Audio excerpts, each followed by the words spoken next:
The question is essentially this: how is it that there is a tendency within members of our civilization not to use the most sophisticated tools, and there is a tendency not to use them, even though you're exposed to them?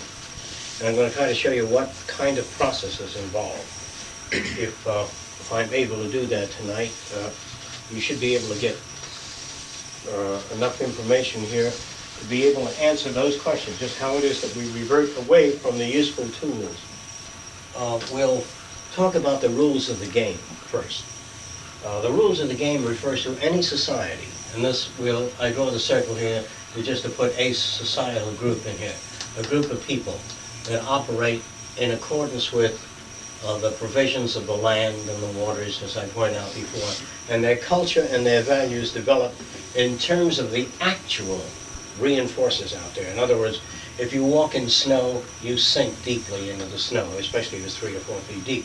If you wear snowshoes, you don't sink as deeply. Okay, now you come into a culture like this and begin to talk about the history and growth of values. And let's say this member of society, like all the other members, picks up that information. And he knows that everybody's conditioned to certain things. Let's assume they know that intellectually. But in the real world, if this man steals his furs, the luxury of sitting back saying, well, he's been conditioned to steal my furs, you're still furless Lamont. And so what happens is you whack the hand that comes into your room that's working at stealing your furs. So all the information that you learn runs something like this, that's intellectual, about the earth, about geology, and it tapers off. This is hardly anything that pays off in it. Now, if you manufacture light bulbs and it costs you 3 cents and you sell them for 63, and I say you're exploiting people, if he sells them for 25 cents, his income is lowered. So he has the luxury of being an intellectual giant on the nature of the origin of human behavior. But the price system reinforces all activities that are pre-structured in the environment, whereas all the other activities are intellectual. Is there anyone who doesn't understand that? There's no feedback. If you had a dummy horn, you blew on it, nothing came out, no noise, nothing. You set it aside, even though he said it's worth $10,000. If it doesn't make any sounds, you can't use it. In fact, if you blew on your horn, you heard nothing, you then turn around to the guy next to you and say, well, there ain't no sound coming out of it. And you know something's wrong with your hearing. But in the real world, everything we learn in school, everything we learn about physical geometry, mathematics, as long as it can be applied in the system. That's why physicists that work at a university that can explore the hell out of phenomena, anything they're working on, they learn a lot and they write a lot about human behavior, but the world, not like Margaret Mead. Margaret Mead has an investment in cultural anthropology. She studies people and talks about the nature and origin of customs, but she goes out and she lives amongst these people. She comes back to the university, lectures about them. So she really doesn't live in this culture that depends on the reinforcement from the elements of the environment. In other words, if Margaret Mead lived here and if underprivileged Negroes moved next door and underprivileged Swedes moved in here and underprivileged Cubans, and they all were loud, the Negroes used to steal her clothing off the line, she will lecture at school on anthropology, but pretty soon, every time a black came near her house, she'd take the laundry in. You know what I'm talking about? That's the real world. And the real world is aversive to the luxury of being descriptive about anything. Another thing, you've got a business appointment at this place which is very important to you, but your brakes need relining.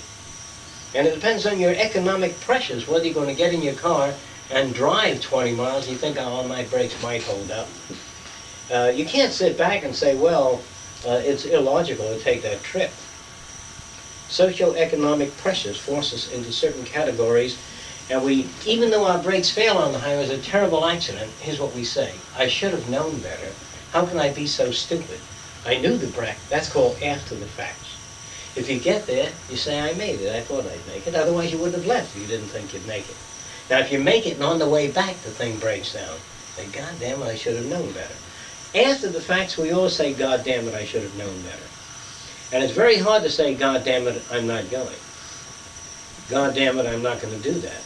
That's a very difficult thing to do because there's no reinforcers in it. When you don't make that trip, the conclusion of the events you expect are not forthcoming. So I'm trying to say to you, no matter what you learn about science and human behavior, a psychologist that studies rats, dogs, or anything else, he may build categories of behavior and show all of the connectiveness between the sequential events that change behavior. But when he goes out into the world and somebody reaches for cake on a table before he does and drinks his coffee and slurps it up, he doesn't sit back and has slurp patterns in drinking coffee. He becomes annoyed. He says, my God, he can at least drink something. He has attitudes about it. So if he lived in a culture where everybody, I remember when I was a kid, the old Arabs, when they ate, you would hear the meshing of food, and they'd open their mouth and you could see the food half chewed being pushed around. And other cultures say, that's a terrible thing to do, to chew your food real loud or chew gum in public, And they develop attitudes about it. The cultural anthropologist can go to another tribe, sit there and watch them all make noise and say, well, that's their custom. But the anthropologist is annoyed when it's done in their culture. So no anthropologist can exceed their environment, really exceed the environment. And no one can. If I might seem in some instances to excel in terms of the environment, because I'm really not in it. In other words, I don't have to go out there and swing a pick, or engage in the rat race that you're subjected to, the pressures. So I try to avoid that, and there's a price. You see, I have to do without a lot of things. But it's easier for me to do without a lot of things than to go out there. Does that make sense to you? All right. Now, if I say to you, the trouble with you is I'm not out there. All I give you is the luxury of related values in terms of conditioning. But some people say, well, how come this person has been coming to your sessions for 10 years? How come they're still schmoes? Because the world is on their back. They can't afford the luxury of socio-cyberneering. You say, what would socio-cyberneering say about it? Because the world is out there, cops giving you a ticket. And you were saving up to have your carburetor reserviced or changed. And the amount of the ticket is going to stop you from having that done. So you save up again, then you get a letter from the insurance company. Your auto insurance is due. And you thought, geez, I just had a fresh breath of air. See? Or you save up your last $150 and buy a typewriter, and it's a lemon. You can't get it. You can take it back. But if you take it back and they exchange it, you're all right. But if they don't exchange it, you got a problem if you've got a right. So you can read all the books on control of the nervous temperament. You know what I mean? One who gets angry, that sort of shit. The luxury of being able to live that way requires that you can't work on a railroad train. The guy says, Jesus Christ, you call this scrambled eggs? The eggs haven't sitting there, they're cold. He can't say a man's temperamental, exhausted, doesn't have enough energy to be reasonable. Yes, you're right, sir. Very hard to develop that attitude because people come at you. Now, most of us, or I should say some of us here, can carry a bag of shit that high. Guy can bitch about the eggs. His woman says, my God, the sun coming through the windows, they had to do something about these trains. It's awful. Can I get a seat on the other side? Especially if the seats are reserved. I don't think they are yet. So you can afford to take like 16 complaints a day, but if it's 104, Carl's eyeballs roll up, even with lobe in his hand. Because the real world, a lot of people walk out there and say, I wonder what Fresco would think of me now, yelling at this old guy in the seat. Because you even look at yourself and laugh when you go in the other room. You say, I guess I'm some kind of jerk. You're not some kind of jerk. You're subject to genuine worldly pressures. So the question again is it doesn't matter how many years you come to these sessions. What does matter is what's pushing you out there. How many corrugated fingers are up your ass with thorns on the end of the corrugations moving up and down. And that is why people have difficulty, because they must exit this place into the real world.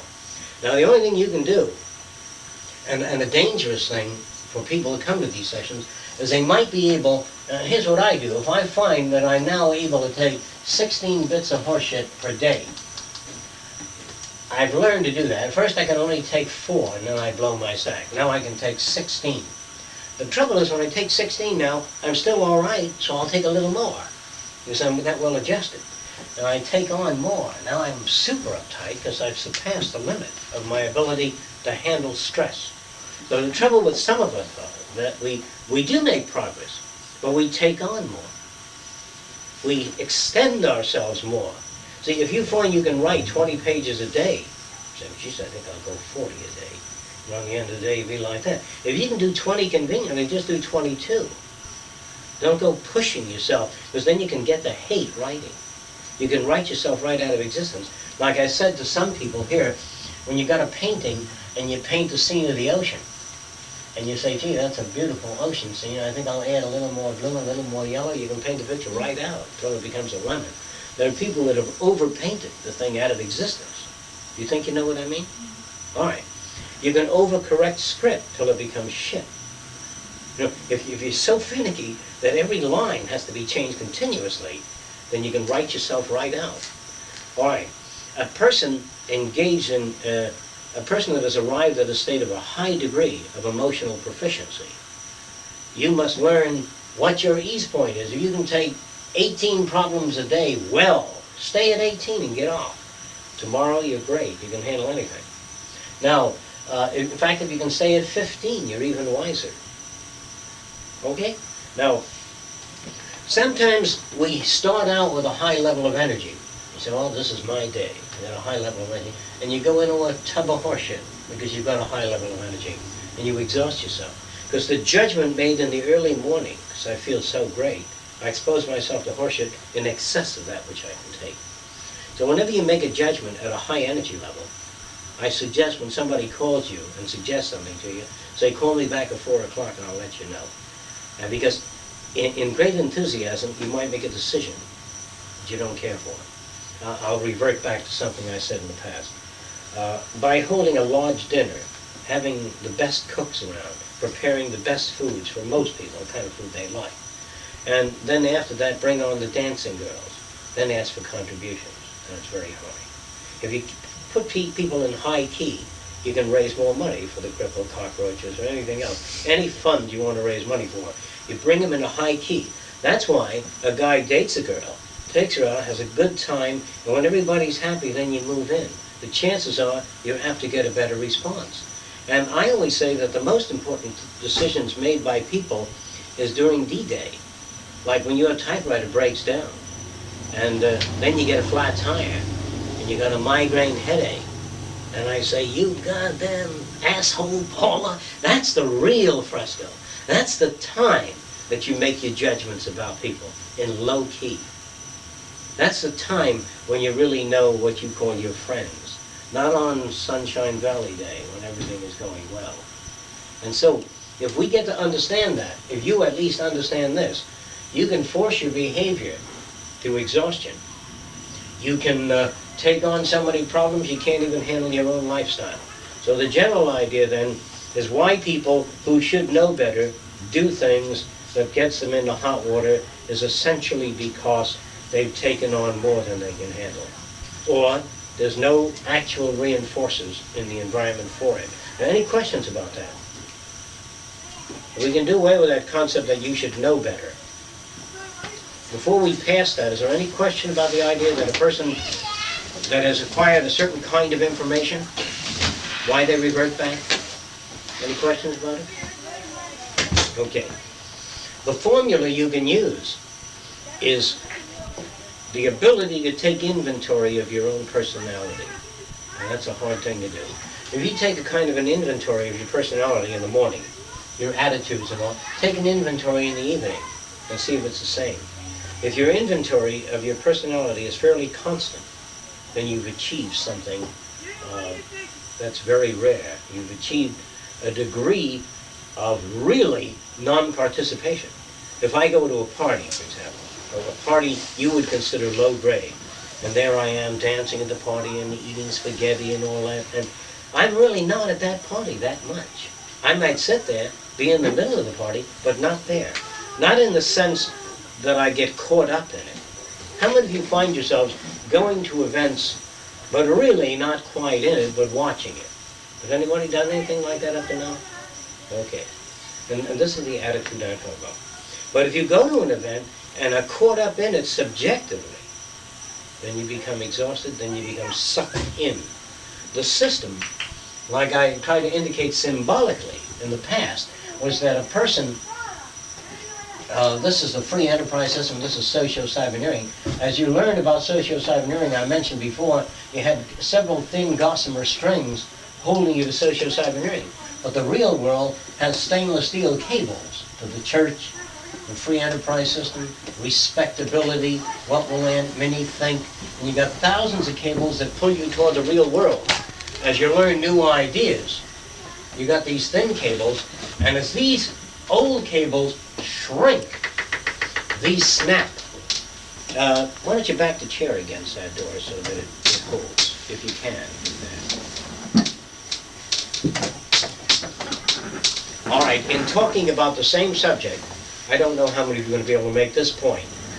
The bit of getting angry, the habit of getting angry, I should say. We all have the habit of getting angry.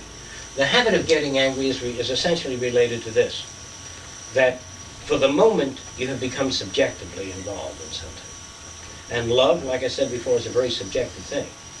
And therefore it tends to induce subjective aspects of behavior. And I would suggest this, that as you fall in love with somebody, or as you become that involved with somebody emotionally, to be able to sit back and enjoy the relationship and yet not get sucked into the vortex of the ultra-subjectivity where you lose perspective. Let me say it another way. Yesterday I mentioned at the session that the dangers of love was that it was a subjective thing. And what would take its place is understanding. And I'll use that word in different ways. When I say understanding, a high degree of predictability about the person you're with. Areas, here, this represents a person, and this represents that person's predictability about the other person. Now, if I were to ask this person that has this scale of predictability about this person, what about thus and so? I say, well, I don't know that person in that area. Now, you can do that. It's very difficult to do. I don't know what my car is like on mountain roads, but I like it in the city. I like it in Miami, but in San Francisco, the car may give me a lot of different problems, you know, going up hills and down hills, all kinds of problems. So when I go to San Francisco, I've got to do something else, brand new. This is an exaggerated hill in San Francisco. When you park your car, you turn your wheels toward the curb when you put your brakes on. A lot of people leave the wheels headed downhill, you know, and they pull the brakes on the same way they pulled it on in the flat country. And so if the brakes were to release, at least your car will go into a building on the side of the hill, or the wheels will hit the curb. But if you put them straight, you've made no adjustment for that new country. So when you meet a new person, instead of subjectively saying, I love everything about that person, I love everything I know about that person. Now, we also must say, what is it that I don't know about the person? I don't know what their work habits are like. Let's say, can I use you? Let's say I live with you, and you're playing your violin, and I say, shit, you know, you've been playing for 4 hours. We haven't had any time together at all. And you say, it's just another 20 minutes. And I say, well, all right. When you say just another 20 minutes, you've contradicted my need. You see? I'm not saying this is true. This isn't true. Because the reason I brought it up is because I have a need to be with you. And you said, another 20 minutes. You just interrupted. Now, if you said to me, I'm going to play for about 4 hours, maybe 5 hours. Can you take it? And I said, I don't know. And you said, tough shit. This is a must for me. It's important as our relationship, my rehearsal with the violin. Then I've got to learn to not permit you, but to allow. I must accept that difference without saying, she thinks more of a violin in practice than she does of me. Is that all right? No. If you are a hand holder, an all-day hand holder, and let's say you're a hand holder for 8 hours, and I get my complete relief and kicks by holding hands for an hour and a half. And I'm completely gratified, because that's all I need. But she needs 3 hours of it. I have no right to say, why don't you become a 2-hour hand holder? And she has no right to say, why don't you become an 8-hour hand holder? You got to understand there's a difference on the part of the other person. And if you're more educated in that area, I would generally suggest submitting to the difference of the person that needs the 8-hour handhold. You know why? Because it should be easier for you. It's more difficult for a person that's subjectively involved. Is there anyone that doesn't understand that? It's easier for you. It's easier for me.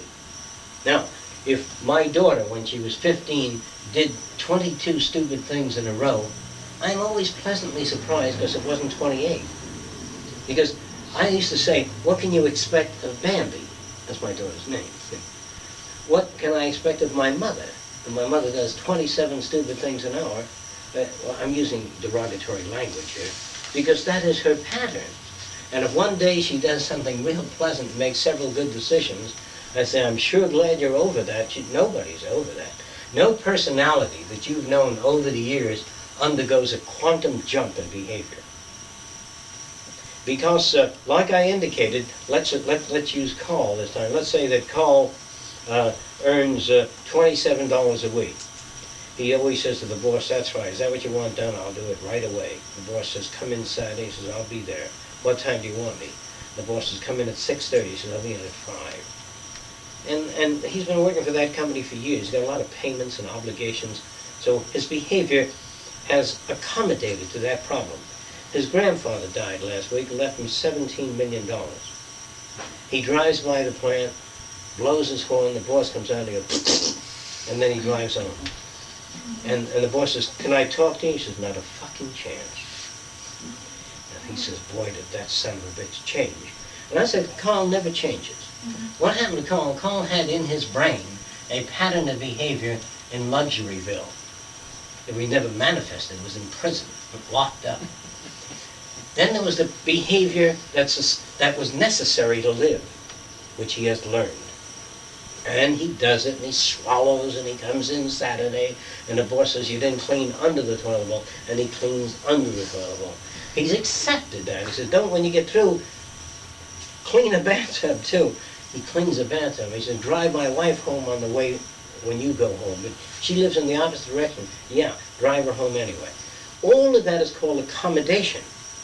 He may be able to accommodate to many, many things, but once his grandfather dies, the accommodation gates are welded. He closes the gates and calls a welder in, and he welds them closed. And the boss says, about Saturday, he says, hold your tongue. Doors don't yield. Now, he no longer does a lot of things. And Sid says, that son of a bitch really changed since he's come into money. Nobody changes. Everybody has all kinds of patterns in their head, and many of them are in prison. Some of them are in titanium prisons, meaning super welded. So human beings, under certain circumstances, open the gates. And you say, Jesus, so that's what you're really like. Like I said before, we will never know what anyone is really like until everyone has economic security and doesn't have to answer to anyone else. So if you wonder about people that suddenly change, there's no such thing. If you've been a pain in the ass, argumentative all the time, you see what I mean, tripping people as they walk by, he's been doing it for 18 years, then one day he says, Jesus, Joe, you know, I didn't mean to trip you. I guess I've been a narrow-minded sort of idiot. And just, well, I'm glad you've changed. No one can, because the brain is so saturated with 1,000,001 fruitless pathways that any little event like that is comprised of 1,000 neurons, whereas the early habit patterns are 2 million neurons. So human beings do not change on Wednesday morning. Even though they get down on their knees and say, I've accepted Christ. Alcohol's out the window, no more fucking around. The law to the letter. And they mean it at that moment. When the prostate gland is full of seminal fluid again, what happens is the values change with it. So understand, what I'm trying to get across is that people do not change like that. Now, if you've known people for many years and suddenly they come at you in a seemingly different way, it's not that they've changed. It's that conditions have permitted them, whether the conditions are right or wrong, good or bad, permitted that aspect of the personality to come into fruition. Is there anyone who doesn't understand that? I don't want you to walk out of here saying, geez, I don't know what happened. The guy suddenly changed. No one can. Okay? A Baptist doesn't become a hard, mechanistic atheist overnight, or in a week, or 3 weeks, or 4 months, What they do is they become, this is the Baptist that they were, and they're that kind of a Baptist now. And then a few years later, they're that kind of a Baptist. But no one can let go of their past conditioning. They can in engineering. They can say that, like I indicated at other times, that if an airplane wing had to be that thick to support its weight, awaiting the development of space-age metals, they could make the wing thinner, only because the new metal permits that. They can change suddenly. Is there anyone who doesn't understand that? Technologically, we can change suddenly. If I make a pair of glasses that you put on, called the singular glasses, anyone wears them, they can all see well through the glasses. They automatically accommodate to any eye problem. Well, all of us are capable of taking on those glasses because it doesn't call for a change in the value system. Is there anyone who doesn't understand that? It doesn't call for a change in the value system. Now, if I give you that little ball the next time you go to work, and you blow on it, it makes the same sounds that your trumpet makes or whatever you play. It just blows on, and it sounds terrific. Guy says, I know, I have to bring your goddamn trumpet. It just don't look right.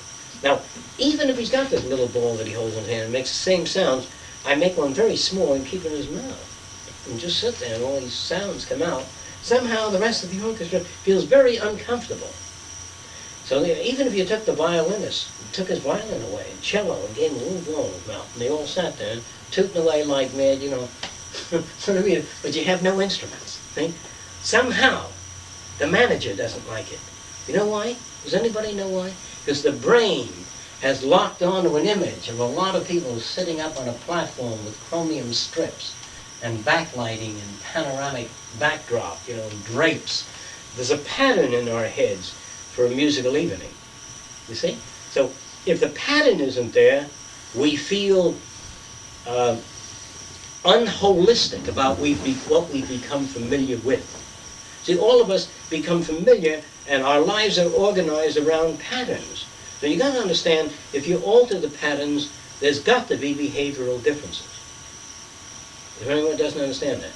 Suppose I went over to a group of astronauts and I said, now you just sit on this hunk of steel. There's just a chair there, well made, but there's no more cover over you. Because we have an electronic barrier that you can breathe in, and yet there's no wind blowing at you or anything. The guy is going to feel very uncomfortable.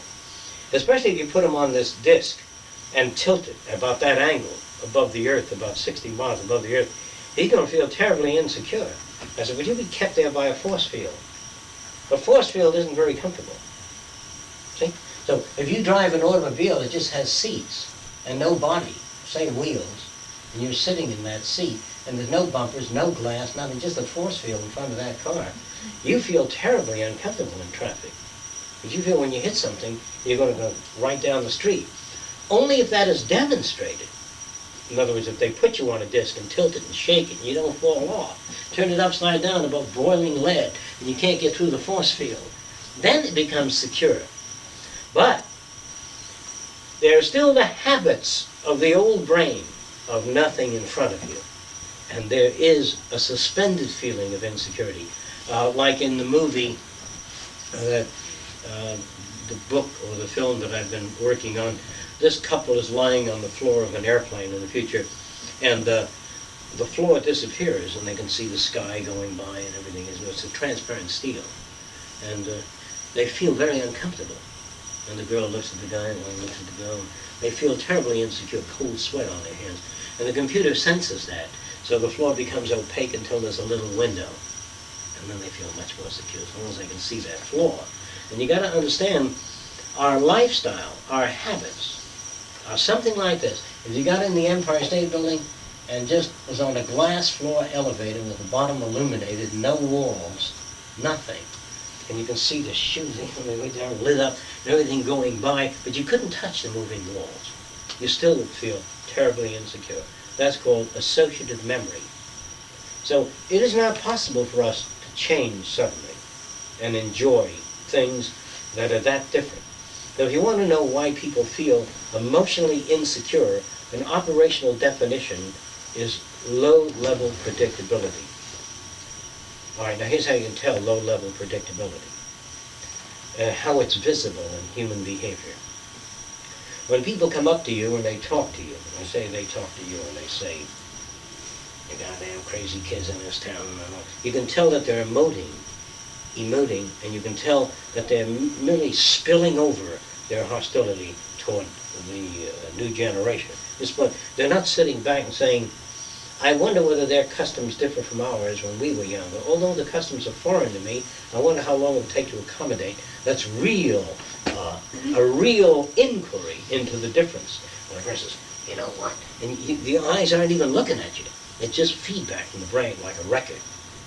So I have tremendous fear of subjective behavior. Does anyone doesn't understand that? I have a fear, insecurity, tremendous insecurity of subjective behavior. If a person says, "Gosh, how beautiful everything is," and a person says, "I enjoy the scenery and I think everything is apparently very magnificent," very carefully worded and thought out, so you're not carried away, swept off your feet. Because when you're swept off your feet, you're dangerous and you lose your perspective. And the question, were you here when we talked about emotions? What was it, yesterday did we cover emotions? Were you here yesterday? I was saying that the more you learn about things, it doesn't mean that your emotions disappear. It means that they change. So we will always have emotions, but they're not manifest. That's why when you work as a social worker, and somebody comes in and says, "I got 7 kids and they're not eating well," all you do is make notes.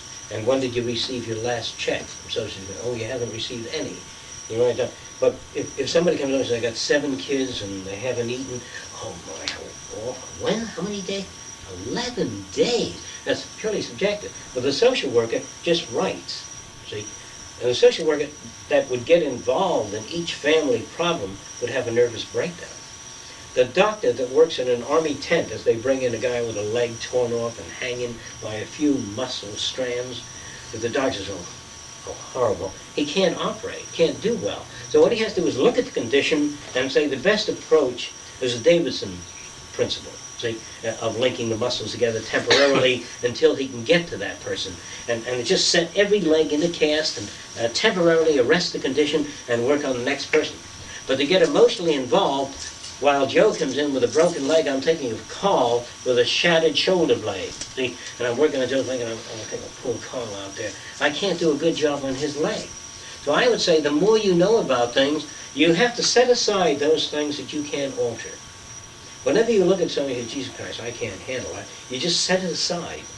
Like that. If you can't, is there anybody here has difficulty setting aside the things they can't alter? Okay. The reason you can't set them aside is because of the investment in time. In other words, you have an investment in your head in another person or thing or object. This is the investment. And to set it aside is so involved. A lot of you people are not familiar with that kind of involvement, so I'll try to enlarge the involvement here. This is an automobile of a certain person or a house. Let's assume this is a person's house. And the house of that person is what they impress the Bentleys with, their house. It also means a higher salary at the institute that they teach at because the professors respect them because they have a nice house and car. It also means that the pride of ownership. So it's involved in areas of the brain, many, many different areas.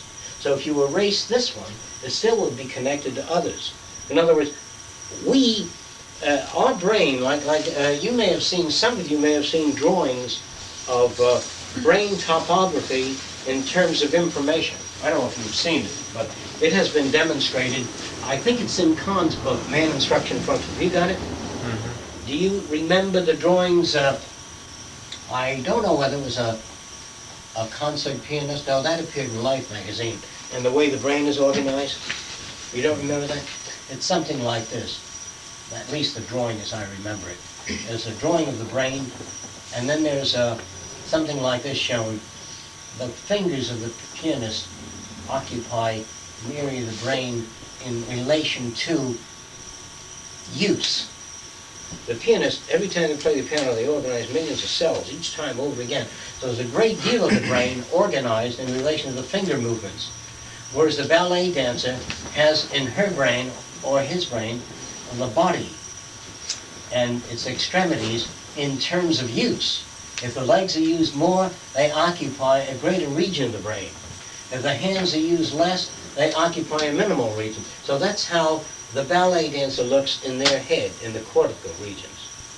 Now, whenever you see a little animal to help you out with this is a fictitious animal with tremendous eyes, or that may look very black to you, like that, and very little ears. It means that the occipital lobe, the visual hemisphere of the brain, are highly related to vision. Whenever you see an animal with tiny eyes, fictitious eyes, and enormous ears, the temporal lobes are highly developed, the hearing areas. They pay a lot of attention to that. Now, there are some animals that sniff all the time, small eyes and small ear, a nose that's moving all the time like a pig. You ever notice that? The pig's snout is moving all the time. Well, the olfactory bulb of the brain is the dominant thing that moves the pig from one area to another. Now, human beings, by conditioning, animals more by the nature of the optic nerve and the rig of the brain, but human beings by conditioning pay attention to bodily movements if you're a ballet dancer. Assuming if you spend all your life in ballet, then you pay a lot of attention to grace, bodily movements, timing, what you would call the professional movements that are not studied. They come easy. And you look for those things. And the non-professional is subjectively pleased by the dance. They don't look at it critically. Like a person might say to you, I go to a symphony orchestra, I don't know the first thing about music or who wrote it, nor do I know anything about it. I just enjoy a good concert. I don't think they can enjoy a concert in the sense that a conductor can enjoy a concert. Because the conductor, when he listens to a concert, he listens to the violins, and then he turns that off, and he listens to the cello, and he listens to the bassoon. He's able to tune in and turn out and pay attention to so many fragments that the average person doesn't even take in.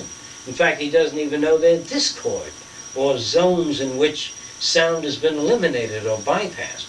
So I'm talking about an educated ear. I'm talking about educated vision. Is there anyone who doesn't understand me? So none of us, even though a psychologist were to test us, or an ophthalmologist were to test our vision, and find that our vision is all about equal, we still see, like I said before, with our brain. The fashion designer is very conscious of your pants and your blouse and your skirt. The fashion designer has a propensity to be selective, not by inheritance, selective by background. The man who collects wine, a wine taster, he pours the wine in his mouth and moves it around, looks up, and that means he's thriving on feedback. And as he's kicking the wine around, he talks to himself. Just the right amount of tang. He's sensing a lot about that wine. Some guys, I don't know if you've ever seen this, they take a bottle of beer and they hold it up and it pours down and they don't swallow. Have you ever seen that? A guy pour beer into his stomach without any movement? Mm-hmm. Right. Now, he doesn't taste the beer. People that gulp food don't taste food. When you cut up food, put it on your tongue and toss it around, chew it a while. And, even in drinking coffee, most people don't know how to enjoy a good cup of coffee. You're supposed to swallow it and then exhale. You drink your coffee and then exhale slowly through your nose, and it tastes very different. Because like I indicated before, if this is the world's greatest cup of coffee, after you had the first 4 sips, the rest of it doesn't taste the same, because you're now saturated with coffee. So if you want to taste coffee, you drink coffee, then a little water, then a little coffee, and you taste the coffee again. In other words, you've got a mouthful of peanut butter. You can't taste the peanut butter after the peanut butter coats the tongue. Like I said, in the future, if you put a lot of salt and pepper on your food, the tongue is on the bottom of the food. And so the salt and pepper goes down into your stomach with very little taste. So the engineers of the future will engineer food with the taste running through the food at the proper interval. Let me tell you what I mean.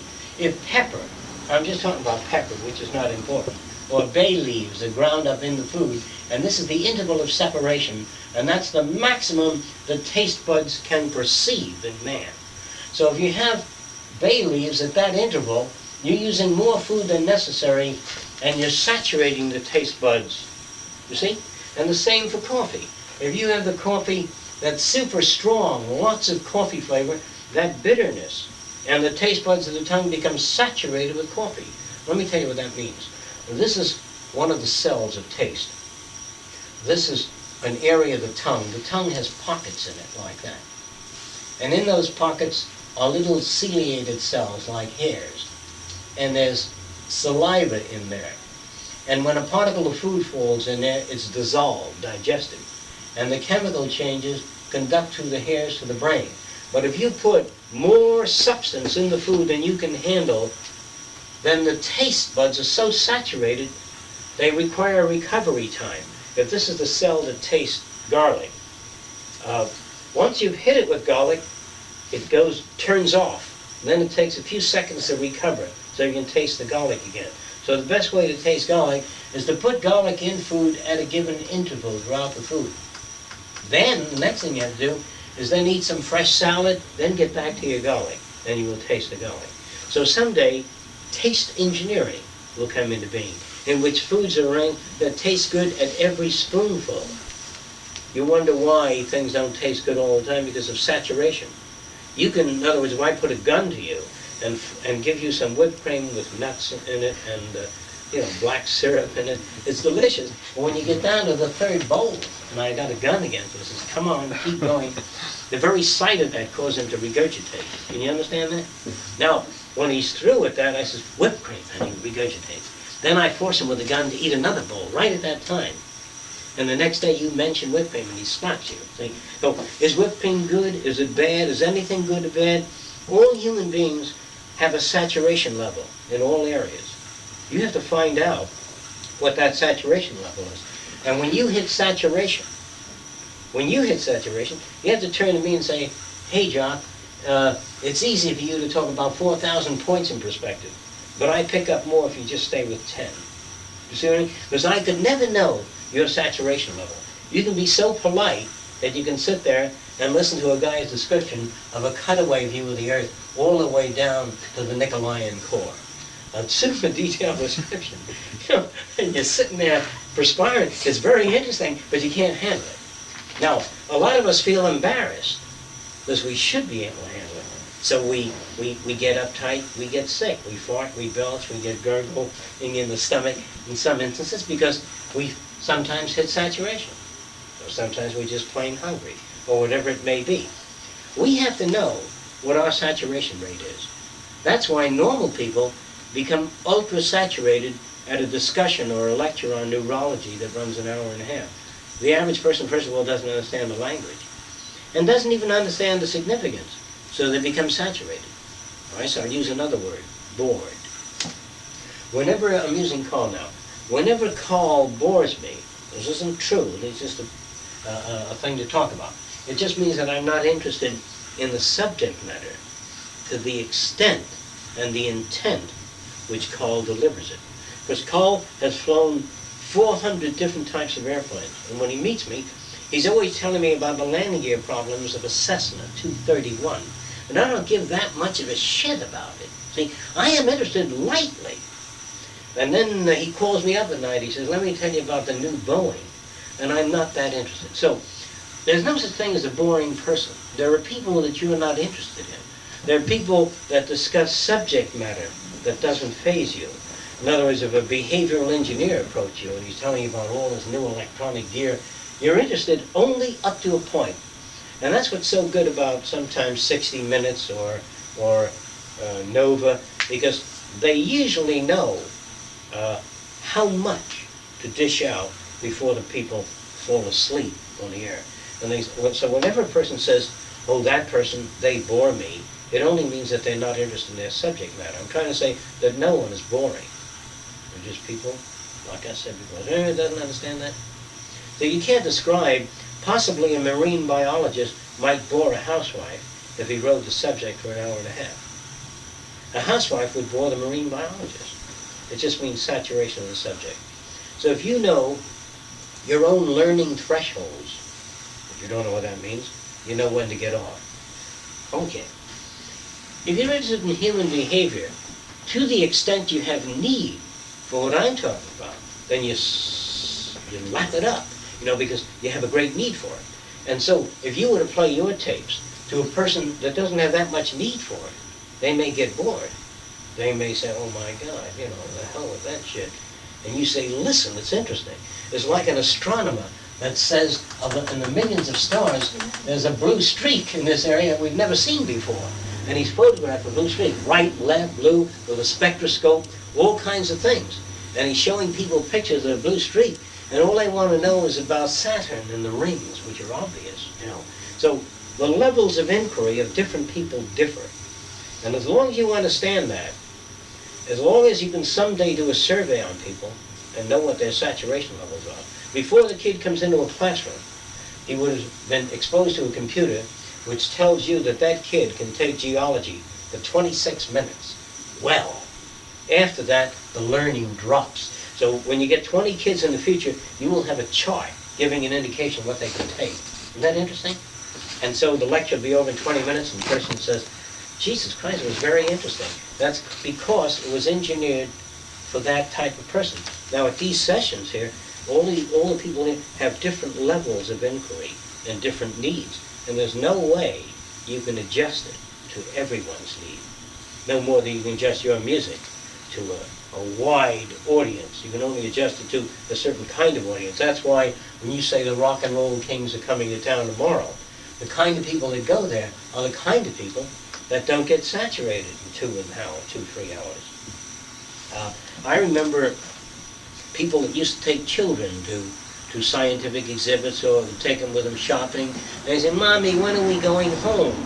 The child has achieved saturation very early.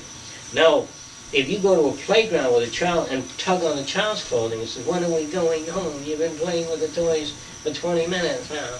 And the kid says, get lost. Children rarely turn around and say, what are your needs? Am I boring you playing with these toys? I'd love to see children like that.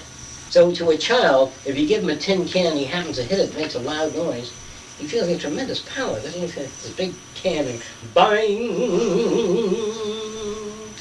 bang, bang, bang, and he feels that he's generating all that tremendous sound undulating all through the space. And the people next door, oh my God, what the hell's that goddamn idiot doing? Because we don't have need for that. That's why you lock the children up in a stainless steel ball, acoustically designed, put the drums in there and let them bang away to saturation. See? But saturation for them will occur. In fact, you can even engineer the interior to generate quick saturation, which I would probably do. So it's very difficult for a lot of people, say 10 to 12 people, to live in a building, say like Walden 2. They're all living in the same environment because conversation saturation varies with the different people. And I say, what do you think of Jennifer? And he says, I find her a bore. And Bill says, oh, she's very interesting. I don't understand you at all. And this person says, oh, I don't know about that. I think Harrison's interesting. All they're talking about is their personal reactions.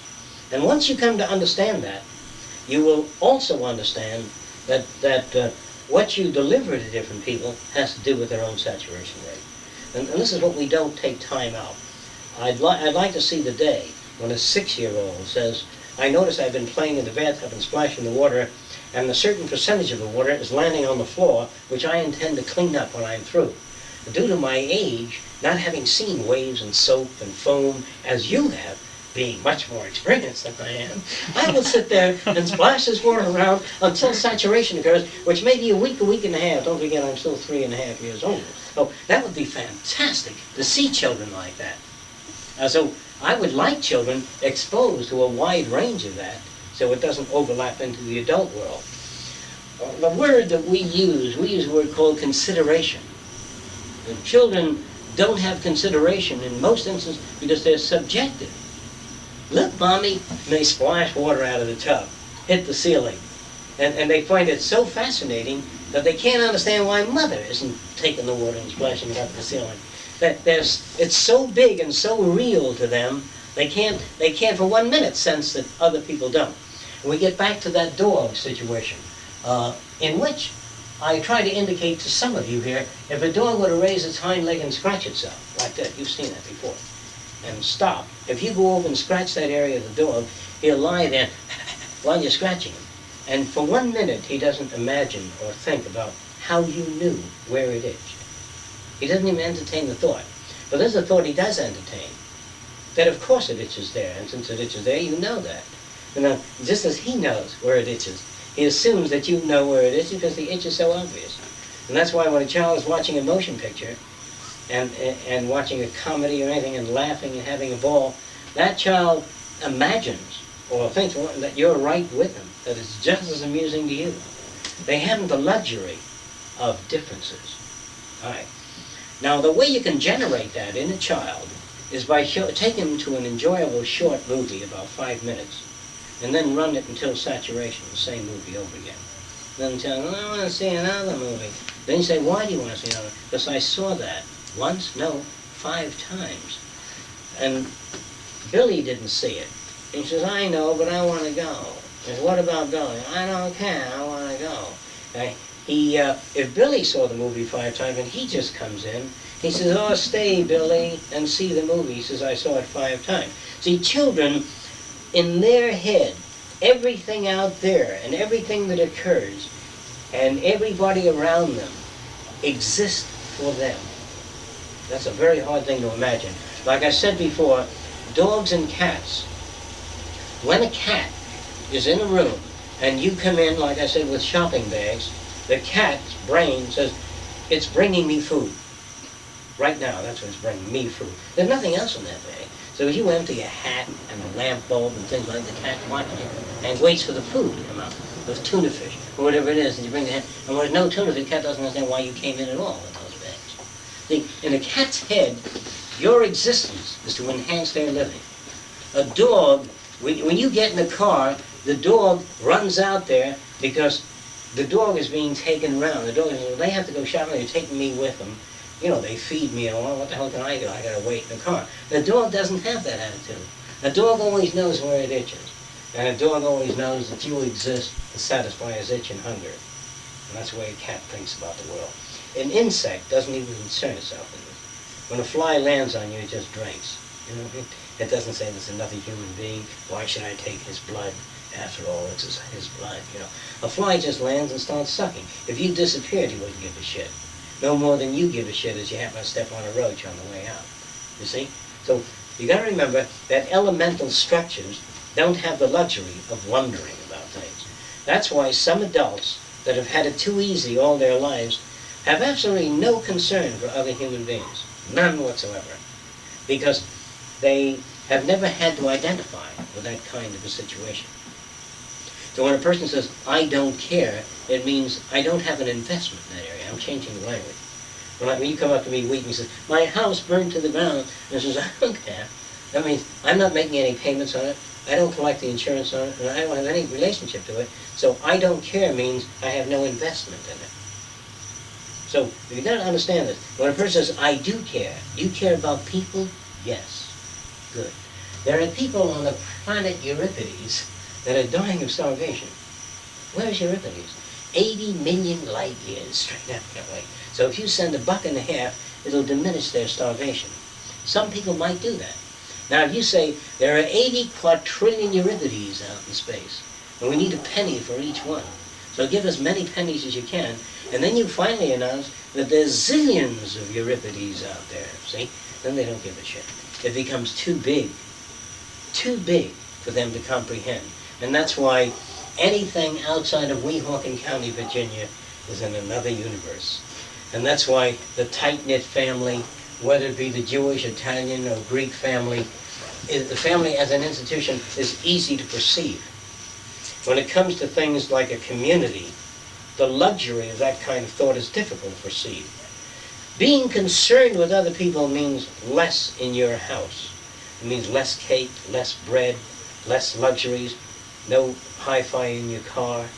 So, being selfish is reinforced. So if you keep asking me, why are people so selfish? Because when they're not selfish, and they flip the switch, the light doesn't go on. And when they put on their hi-fi and they listen to music, it doesn't sound as good because they didn't buy the needle that cost $12. They bought the needle, it cost 3 cents. When they're selfish, their music sounds better. They get steak and potatoes. See, you got to understand, selfishness, I'm using that word, self-reinforcement to the extreme is actual.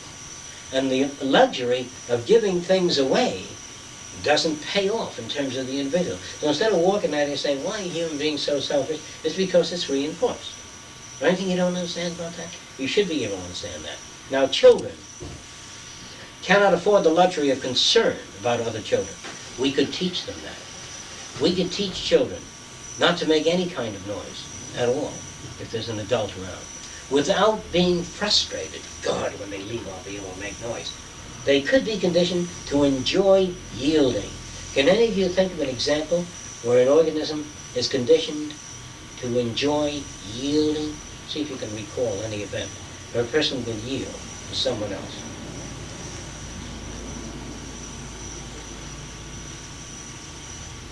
Nobody can?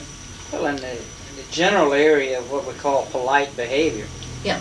All right. You yield and let the old lady go in and open the door for the old lady. Somewhere in the past it's been reinforced. Somebody patted you on the back, said you're a good guy or something. Right. Now, if you reinforce any elements of behavior or reward it, you can get people to be excessively generous.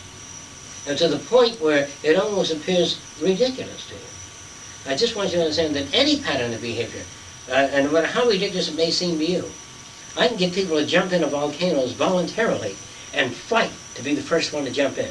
Does anybody know how that would be done? Well, it depends how you rearrange the reinforcers. You don't understand? They go to heaven if they go. All right, the kamikaze pilot. He dives his airplane into an aircraft carrier. In the beginning, the Germans, when they had a suicide group there, what they call them kamikaze pilots, the Japanese worked it out this way. They designed an airplane in the beginning. And they put the guy in, and he was to dive that plane into the aircraft carrier, whatever, because he had just enough fuel to get to that aircraft carrier, just a little more. And then when he took off his landing gear, he made it on the ground. You understand what I mean? In some cases, they were locked into the canopy. You know what I mean? Huh? When you lock the guy in the canopy, and when he takes off, his landing gear is gone, he is about to turn around and come home. All right. Now, and also, he goes right to Happy Happy Land. The Vikings, Valhalla. You know what that is? Heaven. If a Viking dies in battle, he goes to heaven. Otherwise, he'll never go to heaven. You know what I'm saying? So a Viking had to die in battle if he wanted to go to heaven. So you can condition people to jump into a volcano, dive their plane into things, you know, run into a flamethrower, if this is their area of reinforcement. Now, can you condition a person to run into flame and feel no pain? The answer is yes.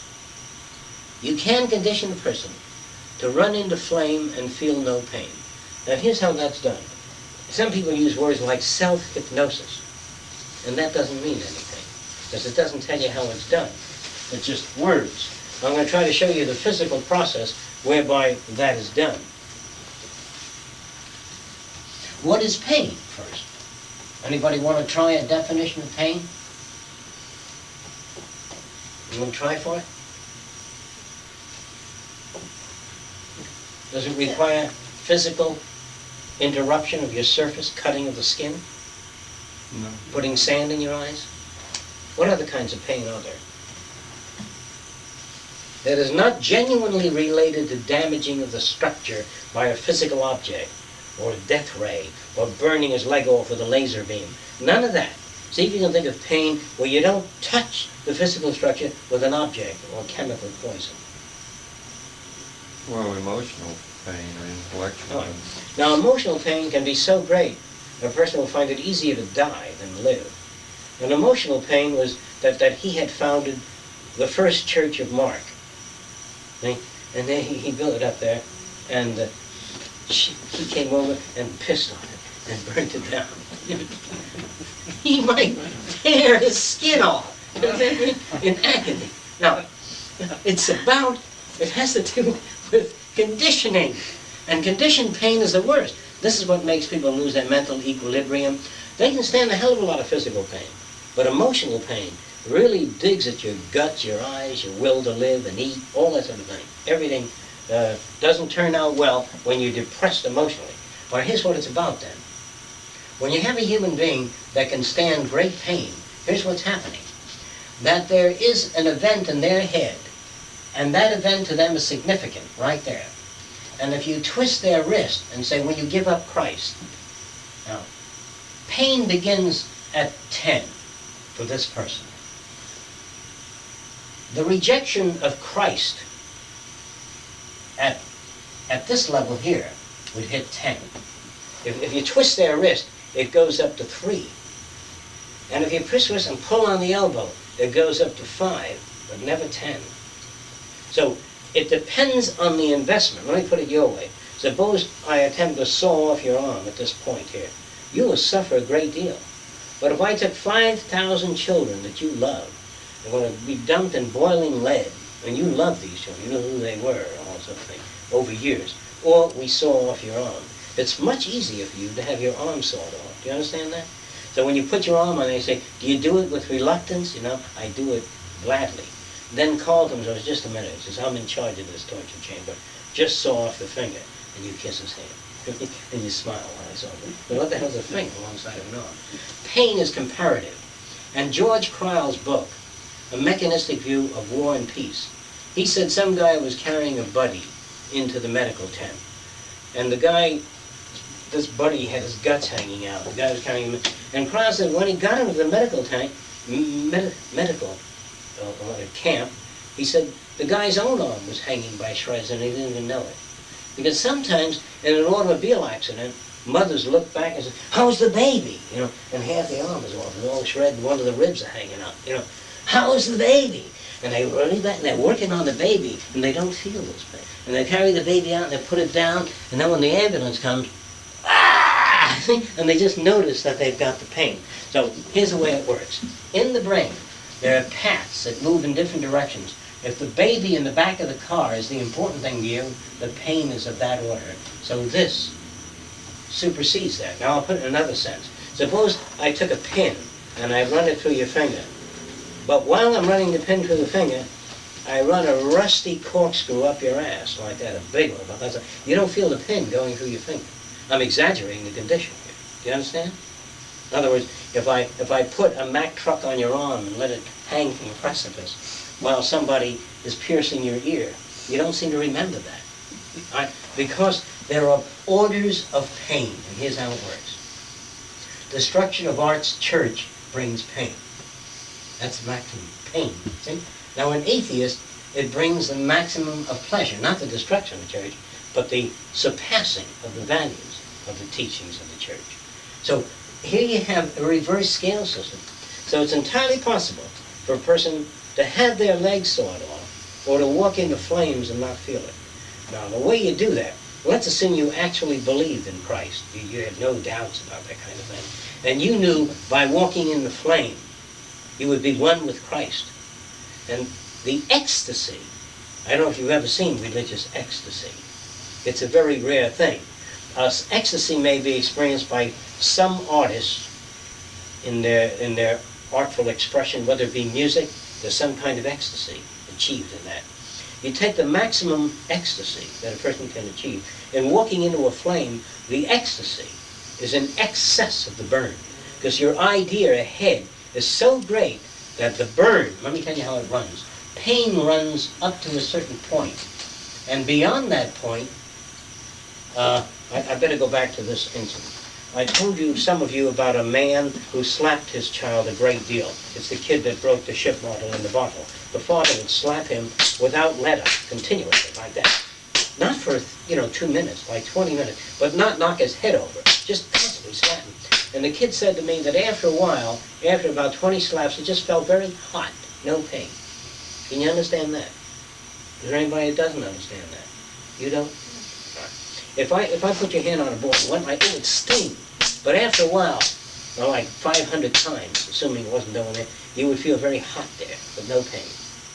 Pain saturation occurs. You know what that means? The receptors of pain become fatigued. They've got to produce, the new chemicals produced to transfer the pain to the brain. So you're saturated, you use it up. Let me put it your way. Those eyes shine a light at your eyes 100 times as bright as the illumination of this room. Do you ever do that? And then and then open your eye and look around. The room looks dark. Do you ever do that? Hold the flashlight against your eye for a while, and then cover the eye and look at the room. It goes down in key. It has a low level of illumination. Then it comes back bright again with this eye. Do you understand that?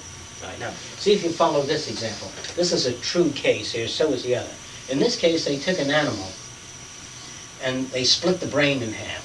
So there was no transfer from the right to the left hemispheres of the brain.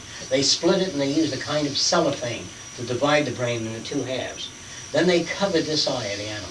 This is a drawing of a fictitious animal. Now, with this eye, this eye is covered. They expose this animal to this guy.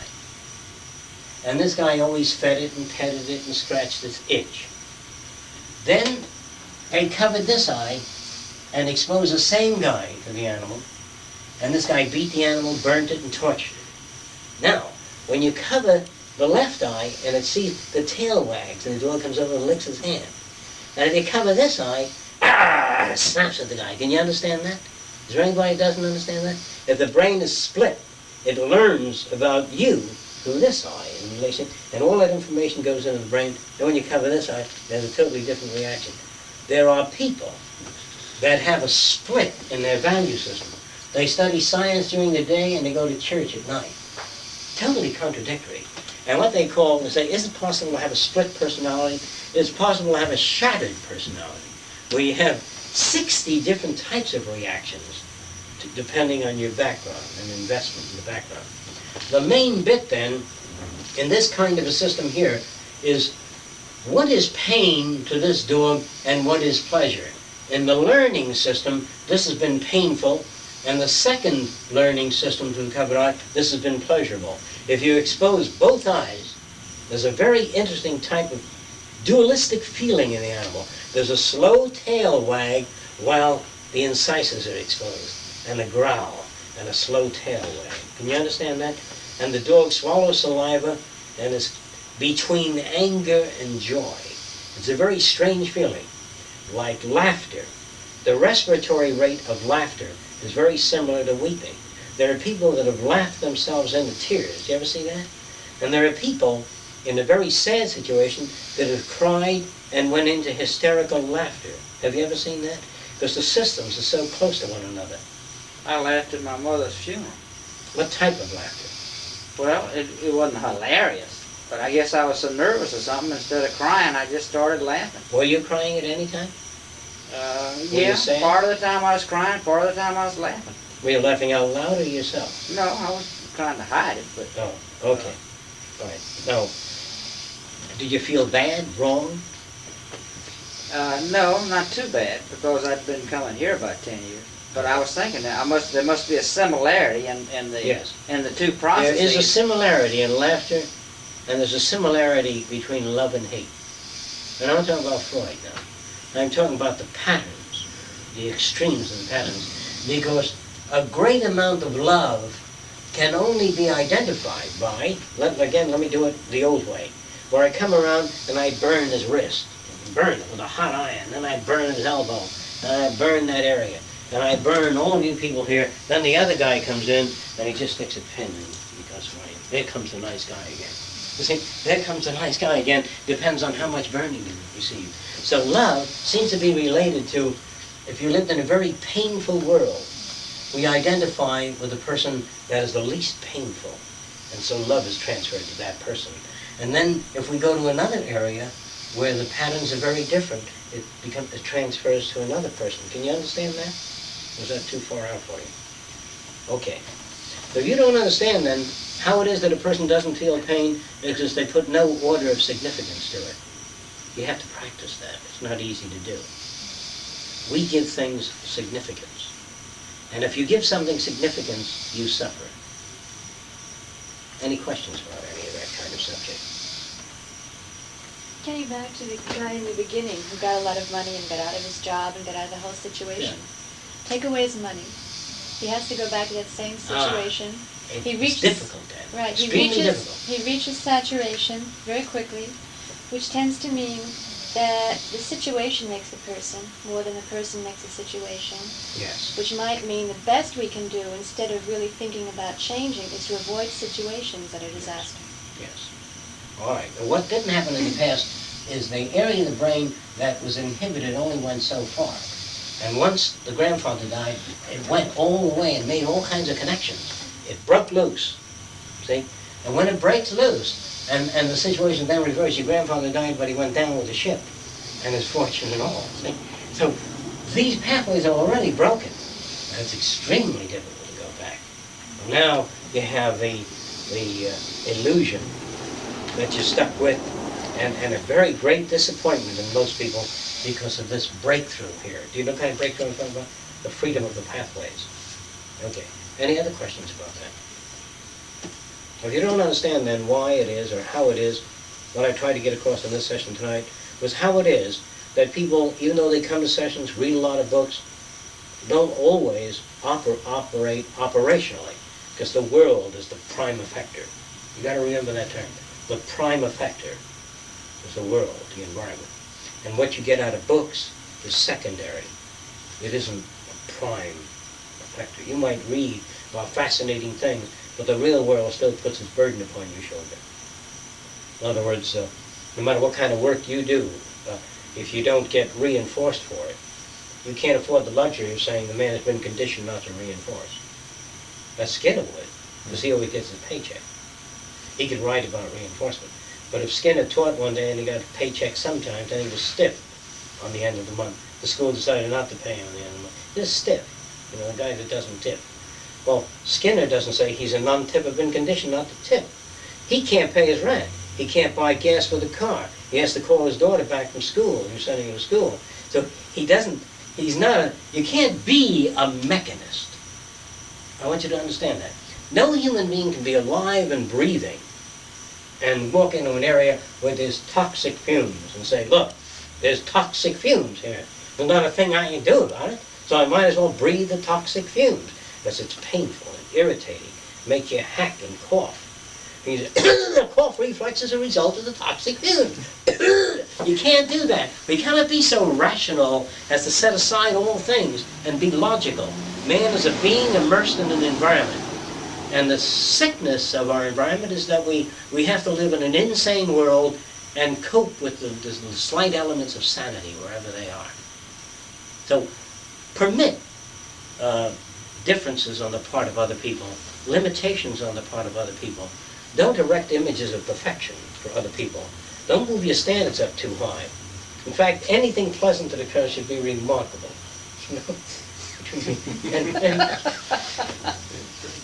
My school teacher only spanked me 24 times this week. You see, this is wonderful. Because we always have, she shouldn't have done it that much, though. See what I mean? We have those expectations that hurt us. The Roman doesn't understand the pain bit. How you can walk in the fire? All right. Let me ask you something. Would you walk across broken glass, 10 feet of it, very sharp, and you will feel a certain level of pain. Thereafter, $20 million, the best medical treatment, no more price system, no annoyances anymore, but you got to sing while you're walking over the glass. Would you sing? I certainly would. Is there anybody here that thinks they can do that? Is there anybody that thinks they can do that? It's only 6 feet of broken glass. I think we work it out. Because what you're thinking about is when you get across that broken glass, which is only less than 30 seconds. So if you still don't understand how pain can have no meaning, you can't understand that? No, I do. All right. So if you can't understand how pain can have no meaning, I'm trying to give you an example. Suppose a guy took a rusty nail, put it above your hand, the greatest medics were right in your body, and drove it into the void. From thereafter, anything you want. What are you waiting for, Mac? And you hardly feel that nail go through. I know most of you don't believe that. When what you're getting for it is so great you won't feel the pain. Now, a great painful thing to you might be, I don't know you that well, to get in a bucket of shit that deep and shovel it out. Work in a cesspool. Hospital shit, you know what I mean? All kinds of sick people. But then a bucket of shit, not with rubber suit. There's a medicinal shower waiting for you as soon as you get out of there, and they're going to really clean you up and give you lifetime guaranteed income. The bucket of shit doesn't mean very much. But if you sing in the bucket of shit with a smile, we do a movie of that. You see what I mean? Would you let him do a movie of 2 minutes in the bucket of shit for a lifetime of anything you want? Would you? Yeah, Well, if you have any doubts, a half a minute in the bucket of shit. The idea is that anybody will get in the bucket of shit if you can alter the variables. And right now, Lila, most of you are in a bucket of shit for some kind of value. Right? Okay. Shall we go for We ain't getting no $1 million for it. That's right. Never mind. Well, you're going to heaven. You're going to heaven when you die. That's the same thing. That's when the bucket of shit. The bucket of shit. The bucket of shit. The bucket of shit. The bucket of shit. The bucket of shit.